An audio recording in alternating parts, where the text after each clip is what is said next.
Well, it's possible that we may be undercounting the deaths, as I said, but by what fraction?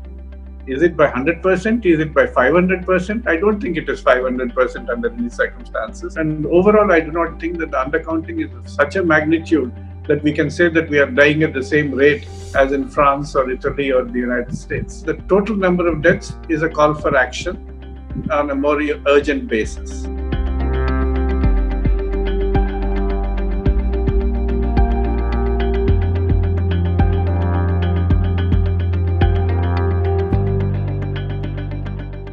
Both numbers matter.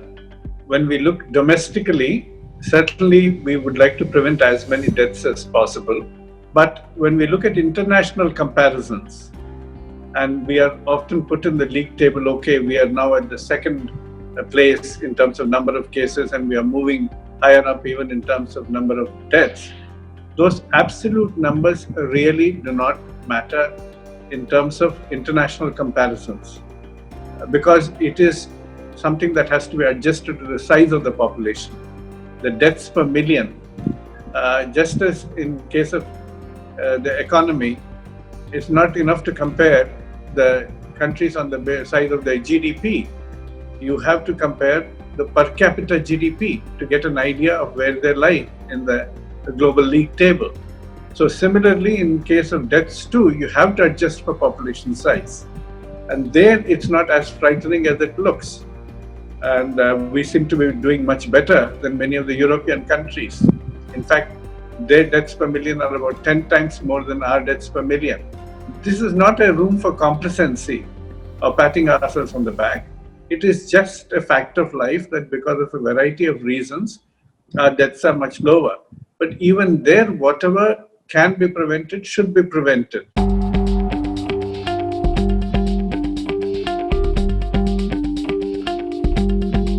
The deaths will always follow cases by anywhere between 10 to 15 days usually. Because when cases come in first, it takes a while for the cases to become serious, get hospitalized, and then for the deaths to occur. So we cannot always keep parallel track of cases and deaths at the same time frame.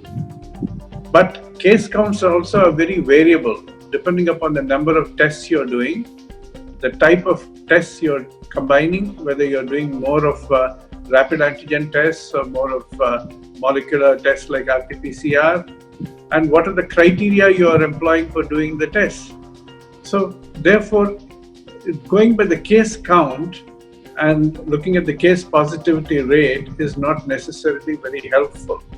On the other hand, deaths, even with undercounting, are more likely to be giving a better trend, because assuming that there is a certain fraction of undercounting, that is not likely to vary over a period of time.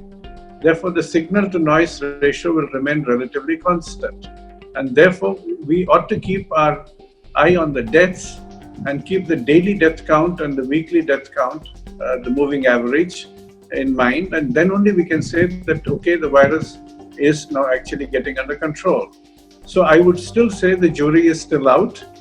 There are some hopeful signs, but we still have to keep a very close watch.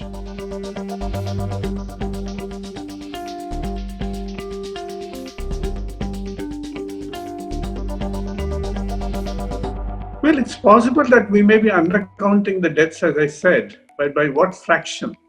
Is it by 100%? Is it by 500%? I don't think it is 500% under any circumstances. Cases can always be missed, but deaths, the fact of death is generally difficult to miss. You may ascribe a different cause of death. You may misclassify the deaths, but that is something that is potentially detectable and also, and apart from being correctable, it remains a relatively constant fact. And it's not only India that is so uniquely placed. Our other South Asian neighbors like Bangladesh and Pakistan also have had lower number of deaths, at least reported deaths. Now, you cannot say that everybody is fudging the death data. It is possible that there are some ascertainment errors, but I would say the trends are very important. And overall, I do not think that the undercounting is of such a magnitude that we can say that we are dying at the same rate as in France or Italy or the United States. The biggest problem that has been seen is whether the deaths are being ascribed to comorbidities or due to COVID itself. I would say whenever there is an overlap of comorbidities with COVID, we should ascribe it as a COVID death. For the simple reason that the comorbidities might have existed and might have aggravated the severity of the disease. But if COVID had not occurred, that person might have lived for 1 year more, might have lived for 5 years more, might have lived for 10 years more. So it is COVID that has precipitated the whole event and resulted in death. So it has to be classified as a COVID death. I think these are the kind of things that made clear and made uniform. It is very important for us not to look at this merely as an infectious disease. It is of course caused by a virus, but it is actually attacking people, and those people who have higher levels of risk factors for non-communicable diseases like high blood pressure, or suffer from diabetes, or actually manifest cardiovascular disease or respiratory disease, are far more vulnerable to severe disease and death. And that is something that should worry us. Because if you look, for example, at Delhi, the surveys have shown very high rates of diabetes in persons above the age of 20 plus years. 25% of people above 20 years of age in Delhi are diabetic. Another 42% are pre-diabetic. And similarly, hypertension levels are much higher in persons in the age group of 40 to 45 and 45 to 50 as compared to even Italy. It's at about 3 to 4 times higher in the comparable age group. So urban India, which carries a lot of non-communicable disease risk factors and risk, including air pollution, which is also a risk factor for bad outcomes.